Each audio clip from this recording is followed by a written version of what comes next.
첫 번째 경기 수원 삼성 대 경남 FC 분석 시작해 보겠습니다. 수원 삼성은 4-2-3-1 포메이션을 중심으로 일류첸코의 제공권과 세라핌의 전방 연계를 통해 공격 전개를 시도하는 팀이며, 파울리뉴는 중원에서 넓은 시야와 전환 패스로 공격의 템포를 조율하고 있지만 최지묵의 이탈로 인해 수비 라인의 중심이 다소 흔들리는 모습이며, 수비 전환 속도는 빠르지만 측면 압박에 약점을 보이며 라인 간격 유지가 무너질 경우 실점 가능성이 높아진다. 홈 경기에서도 흐름을 잡지 못하는 경우가 잦으며 전방 압박에 고립되는 전개가 반복되고 있고, 경남은 4-1-4-1 포메이션을 바탕으로 폰세카를 축으로 한 이선 침투와 좌우 전환이 활발한 팀이며, 설현진은 왕성한 활동량과 템포 조율 능력으로 경기의 흐름을 안정시키며, 도동현은 이선에서 날카로운 침투로 상대 수비를 위협하고 있고, 폰세카를 제외한 다른 용병 자원들의 출전 여부가 변수이긴 하나 최근에는 측면과 중앙의 전개 균형이 잘 맞아 떨어지며 공격 전개가 다양해졌고, 수비 밸런스 역시 후반으로 갈수록 안정세를 보이고 있어 경기 후반 집중력도 우수한 편이다. 수원 삼성은 전방 자원은 무게감이 있으나 중원과 수비 간의 연결 구조에서 불안 요소가 반복되고 있으며 실점 억제력이 떨어지고 있고, 경남은 다른 용병 자원들의 출전 여부와 관계없이 폰세카와 설현진을 축으로 안정된 경기 운영이 가능하고 다양한 전개 루트를 통해 수원 수비를 흔들 수 있는 가능성이 높고, 전체적인 흐름에서 경남이 경기 주도권을 잡고 승리로 연결할 수 있는 전력 구조다.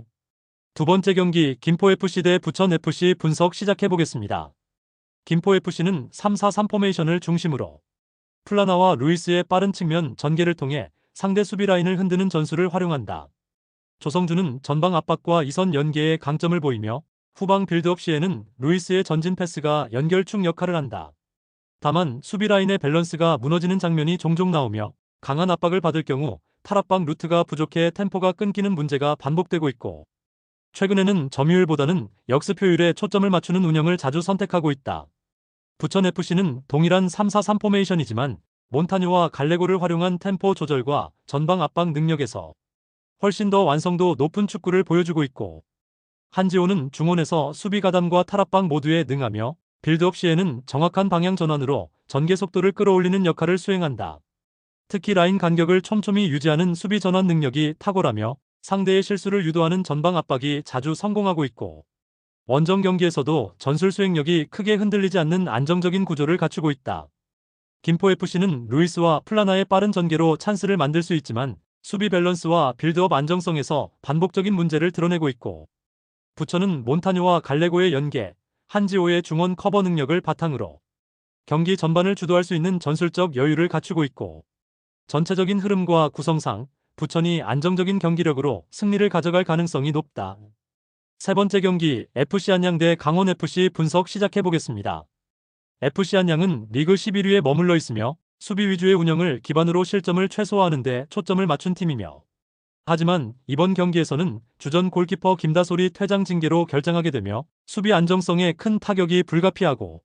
모다와 마테우스를 중심으로 한 역습은 빠른 전환을 기대할 수 있으나 전방 압박과 탈압박 구간에서 실수가 잦고,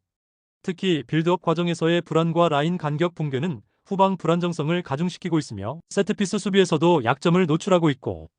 전체적인 경기 운영이 수동적인 구조이며 선제 실점을 허용할 경우 쉽게 무너지는 패턴이 반복되고 있다. 강원은 리그 11호 FC 안양과 비슷한 위치에 있으나 공격 전개에서 좀 더 주도적인 플레이를 구사한다.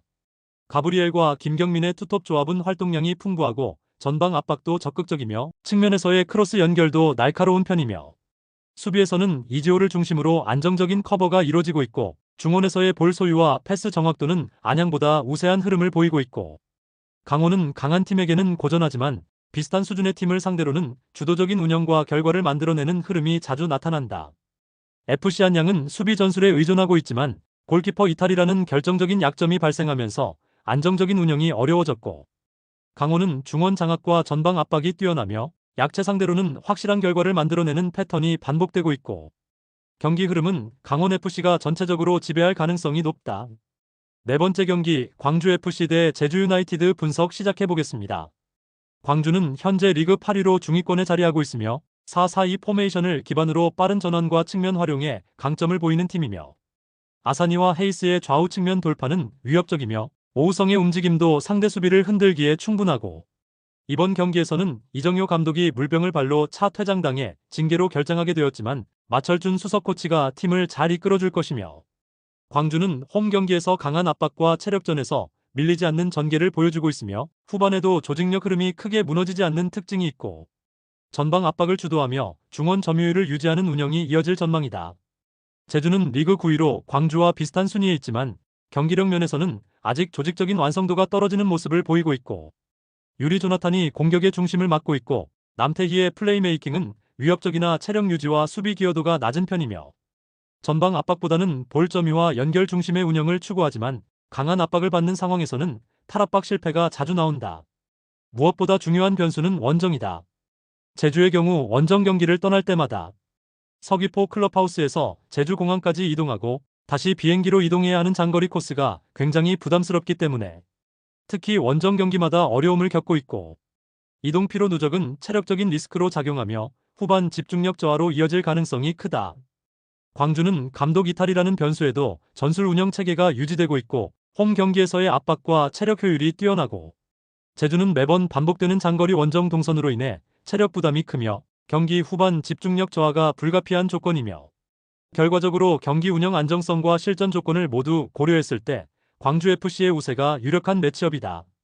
다섯 번째 경기 충남아산 대 충북청주 분석 시작해보겠습니다. 충남아산은 4-1-4-1 포메이션을 기반으로 데니송의 돌파와 손준호의 중원 배급을 중심으로 공격을 전개한다. 강민규가 중원에서 활동량을 책임지며 전방과 후방을 연결하지만 전체적인 득점 루트는 단조롭고 마무리 완성도는 낮은 편이며 수비 시에는 라인을 내리고 대응하는 구조지만 공간 커버에 실패할 경우 박스 안혼전 상황에서 실점이 잦고 특히 측면 수비의 압박 대응력이 약해 상대의 크로스를 효과적으로 막아내지 못하는 경우가 많다. 충북 청주는 4-4-2 포메이션을 바탕으로 산투스 비토르의 전방 조합을 활용한 직선적인 공격 전개가 강점이며 지원학은 이선에서 전진 패스와 슈팅 시도를 고루 수행하며 상대 박스 앞에서의 기동성 있는 움직임이 인상적이며 수비 시에는 라인을 낮추는 대신 미드필더들의 활동량으로 중원 장악을 시도하며 역습 전환 속도 또한 빠르고 전체적인 밸런스는 안정적이며 아산보다 공격의 다이내믹함과 결정력 면에서 우위를 점하고 있다. 충남아산은 전개 템포가 느리고 수비 시 측면 커버 범위가 좁아 상대의 직선 공격에 흔들리는 장면이 잦고 반면 충북 청주는 산투스 비토르 조합을 축으로 빠른 역습과 이선 침투가 잘 연결되며 공격 효율이 뚜렷한 팀이며 공격 밸런스와 수비 집중력 면에서 우위를 점하고 있는 충북 청주가 흐름을 주도할 가능성이 높다. 여섯 번째 경기 성남FC 대 안산그리너스 분석 시작해보겠습니다. 성남FC는 4-4-2 포메이션을 바탕으로 후이즈 김정환 투톱의 침투 플레이와